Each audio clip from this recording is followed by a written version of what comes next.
안녕하세요. 맥킨의 지혜투자클럽입니다. 셀트리온. 자, 유플라이마 관련되는 부분에서는 미국의 이제 3대 PBM 중에 하나인 익스프레스 이제 스크립츠의 등재가 어떻게 되느냐. 요게 자, 셀트리온 입장에서 시장 점유율 승패를 가를 수 있을 것 같습니다. 내일의 투자 전략까지 한번 살펴보도록 하겠습니다. 먼저 차트 흐름 한번 살펴보도록 하겠습니다. 자, 셀트리온 같은 경우에는 좀처럼 지금 이제 장대 연봉이 나오고 난 다음에 이틀 차인데요. 오늘 이제 캔들은 이제 강보합세 양봉이 나왔습니다만 이 파라볼릭자의 볼린저 밴드 하단에 살짝 이제 걸치는 어떤 양봉이죠. 거래량은 이제 전일보다 줄었고 수급을 먼저 한번 체크해 드려보면 오늘 그래도 프로그램 쪽은 조금입니다만 일단 그동안에 계속 3주 넘게 매도했던 부분들을 일단은 이제 프로그램 쪽에서 순매수 흐름이 좀 들어왔고요. 자, 외국인도 그동안에 계속 매도하는 흐름들을 여기서 이제 플러스로 좀 잡아내는 어떤 흐름들이 나왔습니다. 그래서 이제 외국인 어떤 이제 수급에서 정말 오랜만에 지금 이제 10만 주 매수 일단 물량이 들어왔죠. 그 다음에 이제 기관 쪽은 이제 엄청나게 매도를 하고 난 다음에 어제 오늘은 좀 매도량을 줄였고 개인들이 오늘 또 의외로 또 매도를 해버렸습니다. 그래서 뭐 큰 물량은 아닙니다만 이때 이제 개인들이 그 외국인 기관들이 그 쏟아내는 매도 물량들을 75만 주나 받아내었고 어제도 받아내었죠. 자, 오늘 이거 조금 올라온다고 해서 조금 뭐 줄였다 이렇게 지금 수급선을 보여주는데요. 장중에 이제 분봉을 보면 아침에 이제 15만 중반 정도까지 가다가 여기를 또 이제 확보를 못하고 그냥 이제 플랫형으로 옆으로 이제 가서 15만 2,500 이것도 이제 시간에선 다시 또 600을 내려버렸죠. 공매도 이제 비중 자체는 이제 전일보다 조금 줄어 있습니다. 5.34입니다만 이런 어떤 수급 압박들이 빨리 좀 풀려가지고 이 장대 연봉이 나왔던 이 부분의 시가를 빨리 회복하지 못한다라고 하면 좀 더 이제 플랫형이라든지 조금 더 빠져가지고 옆으로 가고 이렇게 시간 소비를 계속 하는 어떤 형태를 만드는 거죠. 자, 이런 부분들이 사실은 이제 공매도라든지, 수급에서 이제 이런 어떤 부분을 한다면 눌러버리고 난 다음에 이 부분이 빨리 되지 못한다면 더 이제 뭐 공매도를 쌓아서 이제 뭐 수익을 취하는 어떤 형태를 만들어 버리는 거죠. 그래서 이게 장대 연봉 자체가 나오고 난 다음에 빠른 회복이 나오지 않을 때 주가 흐름 자체가 상당히 좀 더디게 가고 추가로도 또 이제 볼린저 밴드 하단을 타고 이제 내릴 수 있는 어떤 뭐 그런 흐름들도 나올 수 있겠죠. 장기적으로는 이제 이 16만 원권 뭐 이하 때에서는 15만 원, 14만 원권 요런 때에서는 이제 작년부터 해가지고 계속 사대해 왔던 어떤 구간입니다. 보시면 이 구간대에서는 뭐 추가적으로 뭐 급락을 한다 하더라도 외국인 기관들이 결국 밑바닥에서 사서 또 나중에 한 18만원 요 구간에 되면 계속 이제 팔았던 바닥권에서 박스권 매매들을 해왔던 부분인데 이번에도 이제 그런 구간에 이제 가두어 놓고 이제 이런 흐름들을 하는데요.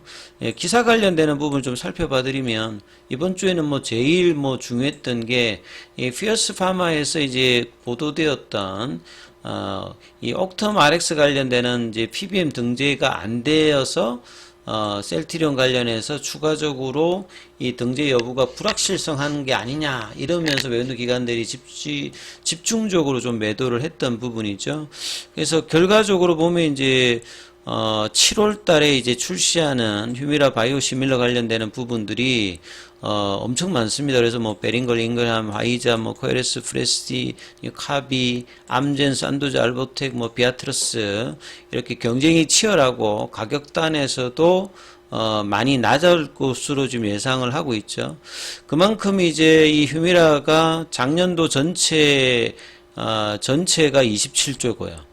글로벌하게 미국에서만 24조 그리고 2003년도에 이제 FB에서 출시되고 난 다음에 작년까지 무려 2190억 달러입니다.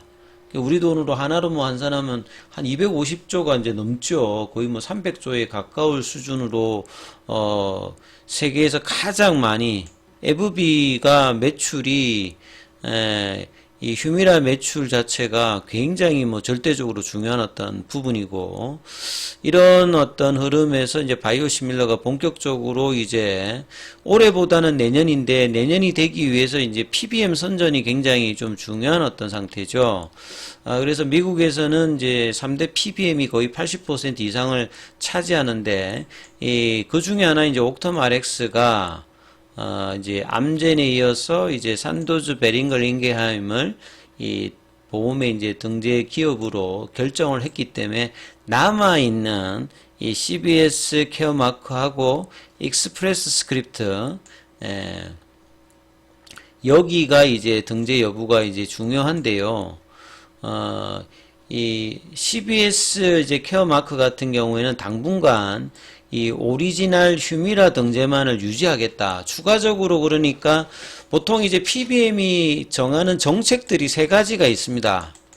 그러니까 이제 오리지널을 중시해서 이 등재를 하는 경우가 있고, 그 다음에 바이오시밀러를 중심으로 해서 등재를 하는 게 있고요.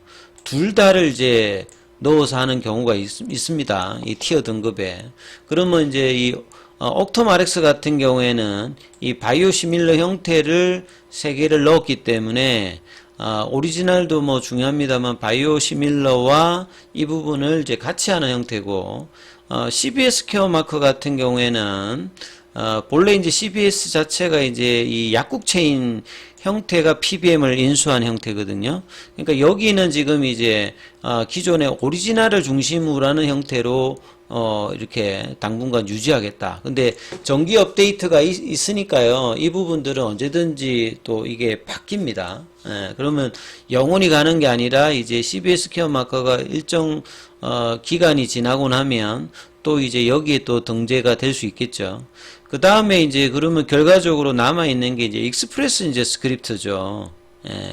여기는 이제 시그나가 이제 그 보험회사가 이제 운영하는 이제 뭐 PBM이라고 보시면 되겠죠. 그래서 보험사 위주의 이제 PBM 형태가 여기가 좀 되어 있으니까 여기 이제 익스프레스 스크립트가 과거에는 여기가 1위였습니다.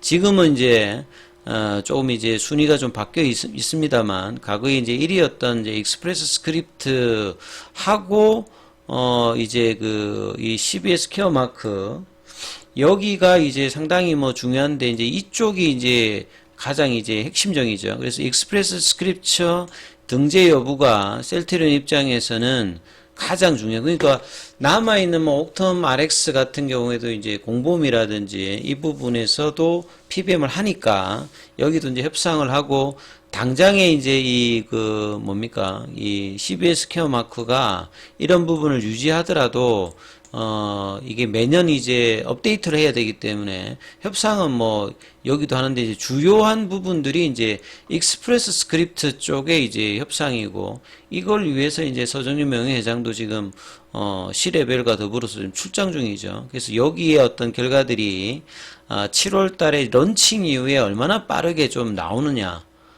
여기가 이제 주가에서도 가장 중요하고, 여기에 어떤 결과물을 이제 런칭 이후에 빠르게 내게 되면 결국은 이제 PBM이 등재된다는 말 자체는 가격이 떨어지더라도 일정량의 양을 이제 확보하는 거죠. 그래서 점유율에서 이 양이 이렇게 올라가기 위해서는 반드시 이제 PBM 등재 여부가 굉장히 중요한 게 이제 미국 시장이기 때문에, 여기에서 이제 어떤 결론이 나오고 여기 어떤 기대감들이 나오면 이제 주가가 이 부분의 영향을 가장 많이 받을 거고요. 결국 이제 7월 달에 모멘텀으로 작용해야 될 이 기대감이 주가가 빠져 있기 때문에, 이 빠져 있는 음봉의 어떤 시가를 회복하기 위해서라도 여기에 관련된 어떤 소식과 이 기대감이 나올 때 이제 이런 부분이 올라가겠죠. 그래서 이제 이런 부분들이 나오게 되면 장기 리포터도 그렇겠습니다만 단기의 어떤 기관들 리포터가 나오면서 이 목표가 수정이 나올 가능성이 높아 보인다, 이렇게 판단이 되어지죠. 그리고 이제 서정진 명예회장이 이제 사실 복귀 이후에 가장 중요하게 생각하는 세 가지가 이제 합병에 관련되는 부분, 신약에 관련되는 부분, 그 다음에 미국 시장에 관련되는 부분인데 이게 진행가는 과정에 주가는 사실 이제 연초의 분위기로 지금 내려와 버렸고 쉽지 않은 가운데 이제 또 하나의 어떤 주축으로 볼 수 있는 3, 4병 관련되는 부분, 3, 4병을 앞두고 이제 주가가 빠져 있기 때문에 서정진 명예회장이 이제 3월 달에 온라인 간담회에서도 이 합병에 이제 반대하면 이제 주식 매수 청구권을 회사에 청구를 하죠. 근데 개인 주주가 굉장히 이제 셀트리온 입장에 많기 때문에 자, 이런 부분들이 이제 주식 매수 청구권이 많다면 이 합병이 일정 부분의 어떤 이제 주식 매수 청구권이 많아져 버리면 회사가 이제 합병을 하지 못하는 어떤 상황까지 가기 때문에 이런 부분들이 무산될 수 있다, 우려한다. 그래서 이 주식 매수 청구권이 굉장히 중요한데요. 주가가 이제 사실은 어느 정도 올라와 있을 때 이제 합병을 하게 되면 괜찮은데 주가가 뭔가 회복하려고 하면 빠지고 회복하려면 빠지기 때문에 합병 이후에 확실한 어떤 회사의 어떤 청사진이 있으면 주가가 이제 합병할 때 주가가 좀 못 올라간다 하더라도 3, 4병 이후에 어떤 기대감으로 이 주식 매수 청구권이 이제 영향을 좀 덜 할 수도 있는데 최근에 다시 또 주가가 때 약세가 나오면 이 합병 과정에서 이제 이런 주식 매수 청구권이 이제 불확실성으로 뭐 차지할 수 있다. 이런 어떤 내용인데요. 뭐 장기 투자자 입장에서는 뭐 이 주식 매수 청구권을 엄청난 가격으로 뭐 회사가 현재가 대비해서 높게 해주지 않으면, 그러니까 이것도 사실은 주가가 일정 부분 뭐 20몇만 원이라든지 이렇게 올라가 있을 때 이런 부분이 영향인데 지금은 절대 주가 자체가 너무 낮기 때문에 이 가격에 이제 뭐 합병에 반대해서 매수 청구권을 할 이 장기 투자자라면 이런 양도 그렇게 많지는 않을 거예요. 근데 뭐 단기적으로 이제 피치 못해서 현금이 뭐 있는 분들을 제외하면 회사의 어떤 생각들과 다르게 이거보다는 더 이제 중요해야 되는 게 합병 이후에 이제 정확한 어떤 회사의 어떤 가치의 어떤 회복들 여기에 더 신경을 쓰고 IR을 한다든지 주주들 대상으로 이런 시장에 대한 이런 부분을 해야 되는데 오히려 뭔가 이런 매수 청구권 때문에 합병을 못한다 이렇게 되는 거는 조금 회사의 방향이 좀 아니겠죠. 그러니까 좀 더 이제 본래의 이 바이오시밀러라든지 신약 관련되는 부분에서 더 우리가 본래의 어떤 성장의 어떤 흐름을 해서 이제 합병은 또 한다. 이런 어떤 이야기들이 되어야지만 주가도 회복하고 이런 어떤 이제 주식 매수 청구권 부담이 없이 이제 합병 과정이 들어설 수 있지 않을까 이렇게 좀 생각이 되는데요. 아무튼 회사의 어떤 변화가 정말 좀 필요합니다. IR이라든지 이런 어떤 호재를 앞두고 주가가 하락하고 난 다음에 대응한다든지 이런 부분들 그리고 이제 자사주 매입 관련되는 부분이 나와서 이 부분도 카인드 사인드 확인해 보면요. 6월 22일 보시게 되면 거의 지금 체결수량 비율 누계가 거의 500억 관련되는 부분에서 450억 관련되는 부분들이 이제 체결 금액 누계입니다. 그래서 이 6월 23일부터 이게 좀 진행되었는데요. 이 차트로 보게 되면 23일이 이제 요때였지 않습니까? 그래서 이 과정 중에서 거의 450억 정도가 들어가서 했는데 주가가 이제 올라가기보다는 오히려 좀 빠져버렸기 때문에 이 자사주 매입 효과가 크게 지금 나타나지 않았습니다. 이걸 압도하는 외국인 기관들 매도가 나왔기 때문에 아무튼 단기적으로는 이제 파라볼릭자가 이제 돌아서기 위해서는 먼저는 볼린저 밴드 하단에서 지지받아서 양봉이 올라와서 5일선 정도는 이제 회복을 하는 흐름이 나와서 7월 달에는 빠르게 이제 이 음봉의 시가를 빨리 제껴버리는 어떤 캔들 흐름으로 나아가는 흐름이 나와야지만 회복이 되고 그래야 이제 이 박스권 1년 반 이상 진행되는 박스권이 이제 탈피가 되겠죠. 이러한 흐름들이 나올지 여부가 중요하니까 이 부분 좀 참조하시면서 대응 전략 삼아보시기 바라겠습니다. 여기까지 하겠습니다.